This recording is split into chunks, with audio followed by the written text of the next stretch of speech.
ওই মানিকগঞ্জের এক কুলাঙ্গার, আমি তাকে কুলাঙ্গার বলছি, এই আবুল সরকার নামের এক ফালতু বাউল আল্লাহ পাককে নিয়ে কি কটূক্তি করেছে। আগে এটা একটু শুনেন, তারপরে আমি মূল আলোচনায় যাচ্ছি। আপনারা একটু শোনা দরকার মুসলমান। দেখেন কি বলেন। আল্লাহর কথার কোনো গোয়া মাথা আমি কিছুই পাই না। মাথা কোনটা গোয়া কোনটা? ইস, নাউজুবিল্লাহ, জোরে বলেন, আরো জোরে বলেন নাউজুবিল্লাহ। এই বদমাশ বলতেছে আল্লাহর কথার নাকি সে গোয়া মাথা কিছুই পায় না। এটা কি কোরআনকে তাচ্ছিল্য করা নয়? আল্লাহ পাকের কালামকে তাচ্ছিল্য করা নয়? আল্লাহকে নিয়ে কটূক্তি নয়?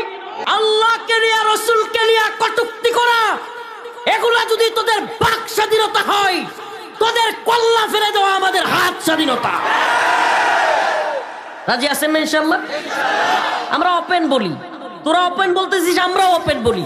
আল্লাহ এবং রাসূলকে নিয়ে অবমাননা কইরা বাংলাদেশে কেউ টিকতে পারে না, তোরাও পারবি না। আমি স্পষ্ট বলি যে এই আবুল সরকার আল্লাহকে নিয়ে কটূক্তি করার পরে এর যদি শাস্তি না হয়, এর যদি বিচার না হয়, ফরহাদ মাজারদের কথা শুনে যদি প্রশাসন আবুল সরকারদের পক্ষ নেয়, এই ফরহাদ মাজার কিশোরগঞ্জের কি বলে মানিকগঞ্জে যাবে।